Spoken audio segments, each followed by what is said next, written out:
C'est davantage Jean-Michel Aulas qui fait du zèle, et je trouve dommage qu'un président de cette envergure, 36 ans à la présidence de ce club, rate tout simplement sa sortie. Salut les gones et bienvenue pour cette version 2 de la question de la semaine Olympique Lyonnais, à savoir Aulas Textor, à quand la fin de ce sketch?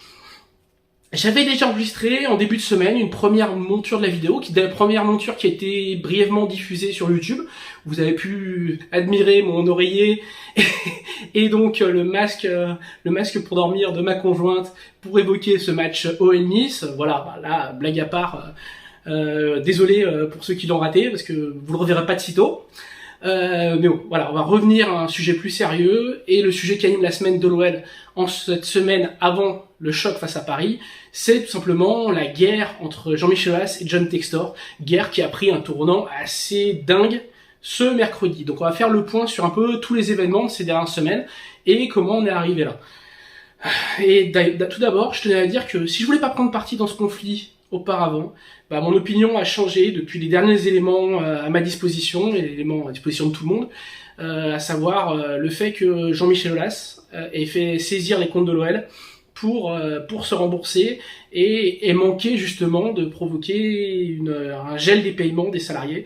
Alors je trouve cette manœuvre d'une bassesse absolue, et si jusqu'à présent je défendais encore une certaine neutralité en augurant qu'il y avait quelques erreurs à gauche, à droite, aujourd'hui je considère que c'est davantage Jean-Michel Aulas qui fait du zèle, et je trouve dommage qu'un président de cette envergure, qui après 36 ans à la présidence de ce club, rate tout simplement sa sortie, se ridiculise, montre aussi un visage pas joli quoi. Et je trouve ça déplorable parce que c'est vraiment quelqu'un que j'ai apprécié. Je considère que c'est un grand entrepreneur, mais peut-être au niveau de la personnalité, on est sur quelqu'un,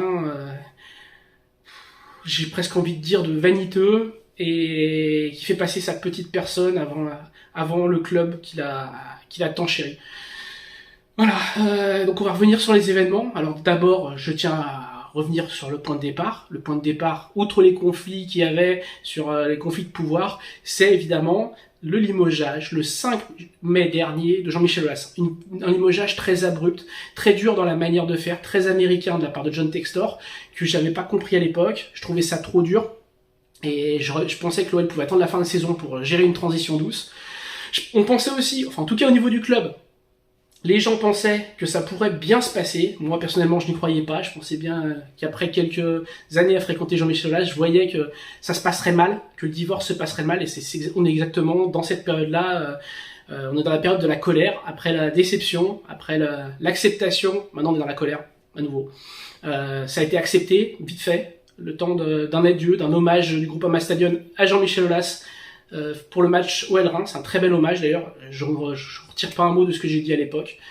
C'était un grand moment de football, mais derrière c'est plus ce qui se passe entre les individus que je trouve pas clair.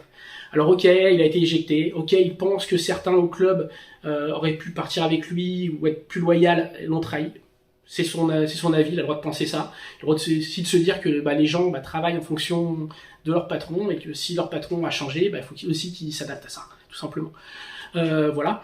Ceci dit, moi ce que j'ai pas apprécié dans cette période post OL Reims, c'est tout ce qui s'est passé avant la DNCG, ces petites tomates pourries envoyées par Jean-Michel Aulas en direction de Textor, via des rédactions parisiennes, via des petites infos qui fuitaient ici ou là.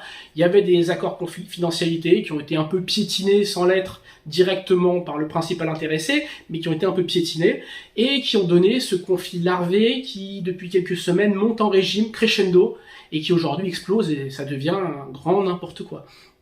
Alors il y a eu bien évidemment pour moi le principal tournant dans cette guerre, qui était quand même assez âpre, ça a été la sortie après OL Montpellier de Jean-Michel Aulas, sur le fait qu'il ironise sur si Laurent Blanc part, c'est pas grave, il y a son remplaçant Botafogo. Là, le fameux piratage auquel personne ne croit, voilà.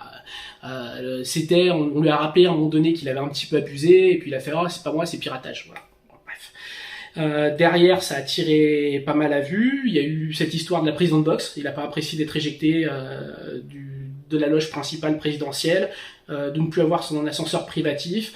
Mais bon, Jean-Michel Aulas n'est pas non plus à la rue. L'OL s'était réfugié dans les contrats signés, en rappelant que Jean-Michel Aulas avait droit à une loge VIP+, quand même.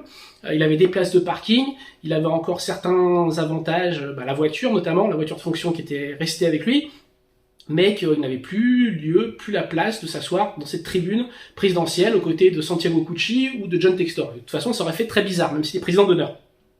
Soyons réalistes, ça aurait été un peu le bal des faux culs à ce moment-là. Donc je comprends la décision du club, d'autant qu'elle avait été faite de manière propre, en respectant complètement les contrats. Je comprends aussi la colère à ce moment-là de Jean-Michel Aulas, se dire que d'être le seul administrateur OL Group et deuxième actionnaire du club et ne pas pouvoir être en tribune principale, avec le président, c'était quand même fort, mais en même temps il l'avait un peu cherché aussi par rapport à tout ce qui s'était passé avant. Et puis cette semaine, ça a chauffé après la conférence de presse en cercle très restreint de John Textor, donc qui n'était que 5 journalistes, je n'y étais pas pour une fois, où John Textor a carrément balancé sur Jean-Michel Aulas, l'accusant d'avoir caché des choses au moment du rachat, d'avoir laissé au bout d'un paragraphe d'un papier, sans l'envoyer à ses avocats, certaines informations sensibles. Cette sortie-là, ça a provoqué Jean-Michel Aulas, qui a attaqué John Textor en justice pour diffamation, et on en est là aujourd'hui avec Jean-Michel Aulas qui attaque. Et comme je l'ai dit, moi, ce qui me choque le plus que le fait qu'il s'attaque, que ça soit une guerre d'ego entre deux coqs, c'est le fait que Jean-Michel Aulas ait fait saisir 14 millions d'euros à OL Group pour se payer. Je trouve que c'est d'une bassesse absolue. Ça a été clairement fait dans le dos, dans le but de montrer aux salariés qu'ils pouvaient ne pas être payés par John Textor, dans le but de retourner les salariés, et c'était une manœuvre, concrètement, c'est une manœuvre pour revenir au pouvoir. De toute façon, Jean-Michel Aulas n'a pas renoncé à l'OL. Là, il est encore en combat pour revenir. Comme certains vieux boxeurs qui rêvent d'un dernier barreau d'honneur, d'un combat, d'un grand combat qui leur permettra de sortir avec classe.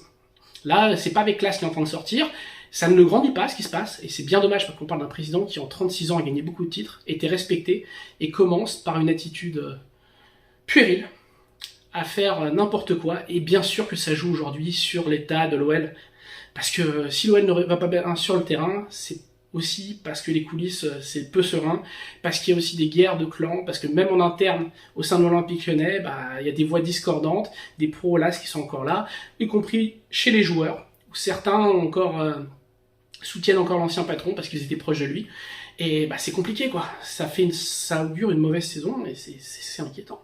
C'est inquiétant tout simplement, et j'espère que le sketch se finira le plus tôt possible. Malheureusement, on est parti pour une bagarre dans les tribunaux qui va durer des années. En espérant que l'OL survive à ça, et puis que cette saison ne soit pas un cauchemar sans fin, parce que pour l'instant, pour les supporters, c'est surtout dramatique, quoi. Tout ce qui se passe, on est la risée. Lyon est la risée du foot français. Merci Jean-Michel Aulas. Merci aussi un degré moins de John Textor pour tout ce cirque. S'il vous plaît, messieurs, retrouvez de la sérénité. L'OL est plus important que la guerre d'ego. Voilà, c'était mon message cette semaine. On se retrouve la semaine prochaine pour une nouvelle vidéo Olympique Lyonnais. J'espère que j'aurai pas enregistré une troisième monture de celle-là. Et continuez à vous abonner en cliquant sur la petite clochette en bas à droite de votre écran.